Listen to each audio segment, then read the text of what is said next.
Hello, my dear friends. Welcome to Swarnim Ayurved. This is Dr. Vijayalakshmi. As I promised in last video that I will make next video on hypothyroidism. So let's start without wasting our time. Thyroid gland की अल्पक्रिया यानी कि hyposecretion के कारण body में thyroid hormone अपर्याप्त मात्रा में स्राव होता है, यानी जितना हमें ऑप्टिमम क्वांटिटी में अपनी नॉर्मल मेटाबॉलिक रेट के लिए नीडेड हार्मोन है थायराइड, उससे कम मात्रा में सिक्रेट होता है और इसी सिचुएशन को हम कहते हैं हाइपोथायराइडिज्म। हाइपोथायराइडिज्म में T4 हार्मोन की रक्तगत मात्रा यानी जिस रेंज में एक नॉर्मल कंडीशन में थायराइड हार्मोन ब्लड में मिलना चाहिए उसमें नहीं मिलता, और वो सामान्य मात्रा है 4 to 12 म्यू जी पर DL। पिट्यूटरी ग्लैंड से सिक्रेट होने वाले TSH यानी थायराइड स्टिमुलेटिंग हार्मोन का रक्तगत स्तर यानी जो उसका ब्लड में लेवल है सामान्य से ज़्यादा हो जाता है और लगभग 15 to 20 मिली यूनिट पर लीटर से ज़्यादा होता है। वहीं हाइपोथायराइडिज्म में T3 हार्मोन की कंसंट्रेशन का ज़्यादा महत्व नहीं होता और यूजुअली इसकी जांच की ज़रूरत भी नहीं होती है। इस हाइपोथायराइडिज्म की अल्प क्रियाशीलता यानी हाइपोसिक्रेशन के कारण दो तरह के लक्षण उत्पन्न होते हैं। इनमें पहला है बच्चों में उत्पन्न होने वाले लक्षण जिसको हम क्रेटिनिज्म कहते हैं, तथा वयस्क व्यक्ति में उत्पन्न होने वाले लक्षण इसको हम मिक्सोइडिमा कहते हैं। आइए बच्चों में उत्पन्न हाइपोसिक्रेशन के कारण होने वाले लक्षण। जब बच्चे का जन्म होता है, अगर उस समय थायराइड ग्लैंड अविकसित यानी इसका प्रॉपर डेवलपमेंट ही नहीं हुआ है या रोगग्रस्त है यानी किसी डिजीज़ के कारण क्रिटिनिज्म नामक व्याधि उत्पन्न होती है। यह व्याधि प्रायः शिशु की 2 वर्ष की आयु तक होती है। इस अवस्था में मस्तिष्क का सर्वाधिक विकास होता है तथा इसके लिए समुचित मात्रा में ग्लैंड के सिक्रेशन की ज़रूरत होती है। इस अवस्था में थायराइड ग्लैंड की स्राव की अल्पता यानी उसके हाइपोसिक्रेशन के कारण मेनली शिशु का फिजिकल और मेंटल डेवलपमेंट रुकता है। इसके कारणों यानी कॉजेज़ के बारे में बात करें तो इस तरीके से हैं। थायराइड ग्लैंड में डेवलपमेंटल एनोमैलीज होना, जैसे थायराइड ग्लैंड अपनी जगह पर नहीं है, एक्टोपिक थायराइड अपनी जगह पर जहाँ पर सर्वाइकल वर्टिब्रे के ठीक सामने होने के बजाय किसी और जगह पर स्थित है। दूसरा कारण है जेनेटिक डिफेक्ट यानी हेरिडिटरी डिफेक्ट्स। हेरिडिटरी डिफेक्ट्स में प्रायः आयोडीन के इनटेक और उससे हार्मोन के जो बनने की प्रोसेस होती है उसमें डिफेक्ट आता है, जिससे ऑप्टिमम मात्रा में जितना आयोडीन हार्मोन बनने के लिए आवश्यक है वो नहीं मिलता और फलस्वरूप हार्मोन का निर्माण नहीं हो पाता है। गर्भावस्था में विषाक्त औषधियों का सेवन या एंटी थायराइड ड्रग्स का यूज़। एंडेमिक क्रेटिनिज्म यानी एक स्थान विशेष के अंदर जहां आयोडीन की कमी है तो उसमें काफ़ी माओ के अंदर ये डिज़ीज़ या ये कमी देखी जाती है। इसके अलावा पुअर मिल्क फीडिंग, जिन बच्चों में मिल्क फीड ठीक से नहीं हो पाता उसके फलस्वरूप भी क्रेटिनिज्म की उत्पत्ति होती है। इसके सामान्य लक्षण इस तरीके से हैं। ड्राई एंड स्केली स्किन, रूखी सूखी और जैसे मछली के बॉडी पर स्केल्स होती हैं इस टाइप की स्किन होगी। कॉन्स्टिपेशन, हॉर्स क्राई यानी भारी आवाज़ में बच्चा रोएगा।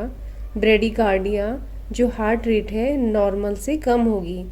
इम्पेयर्ड स्केलेटल डेवलपमेंट, बोन्स का improper development. Rounded face, dwarfism, narrow forehead, widely set eyes and flat broad nose. उदर प्रदेश यानी जो एब्डोमिनल रीजन है ये आगे की तरफ निकला रहता है।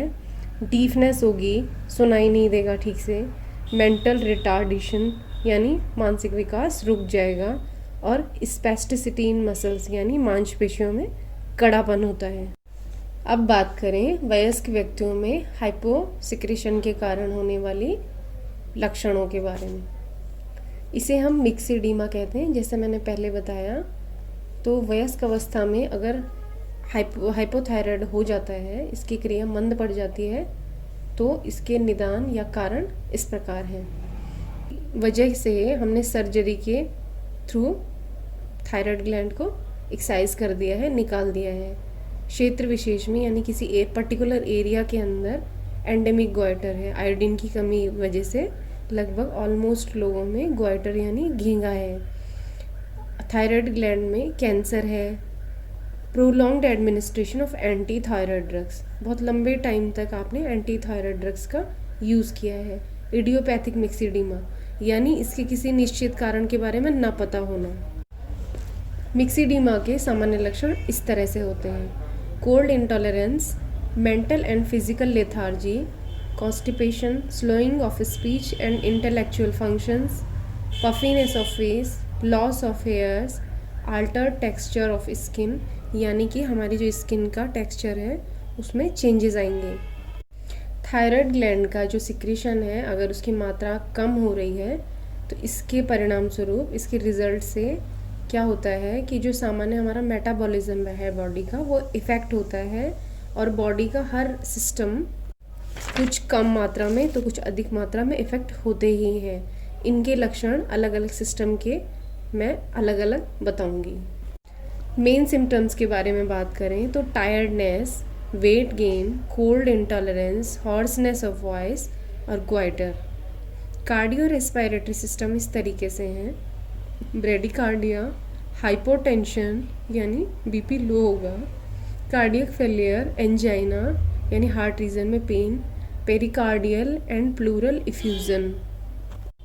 Neuromuscular symptoms: aches and body pains, stiffness of muscles, deafness, cerebellar ataxia, tonic spasm of muscles and temporary rigidity after muscular contraction।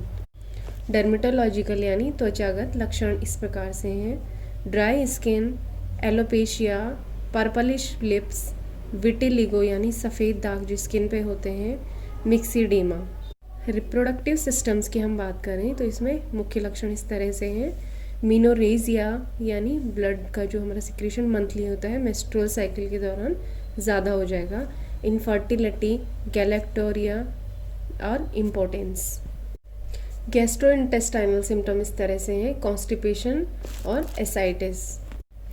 आइए अब इसके ट्रीटमेंट की तरफ बढ़ते। जैसा कि इतने वीडियोस बनाने के बाद आप समझ गए होंगे कि आयुर्वेद का चिकित्सा सिद्धांत सबसे पहले है निदान परिवर्जन, यानी अंडरलाइन कॉज को रिमूव कर दिया जाए, संतुलित आहार लिया जाए, पथ्य अपथ्य का ध्यान रखा जाए और थायरॉक्सिन युक्त आहार द्रव्यों और मेडिसिन को लिया जाए।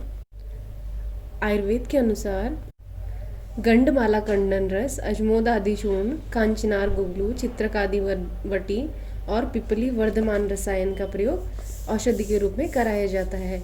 इसके अलावा सैंधव लवण और कटुतुंबी स्वरस से नस्य तथा आसनों में सर्वांगासन, हलासन, शीर्षासन और प्राणायाम इत्यादि का पालन करवाया जाता है। पथ्य सेवन का विशेष ध्यान रखें। अकॉर्डिंग टू मॉडर्न साइंस इसके मैनेजमेंट में आता है थायरॉक्सिन इनटेक। तो इसका start slowly at a dose of 50 mg per day and that should be given for 3 weeks and should be increased thereafter to 100 mg per day for further 3 weeks and finally to 150 mg per day. इसके अलावा symptomatic management यानी जो लक्षण हैं उनकी चिकित्सा की जाए एंड रिच प्रोटीन डाइट और एक्टिव एक्सरसाइजेज। अगले वीडियो में मैं आपको थायराइड से ही जुड़ी हुई एक सब एंडोक्राइन ग्लैंड यानी पैराथायराइड ग्लैंड के विषय में जानकारी दूंगी। थैंक्स।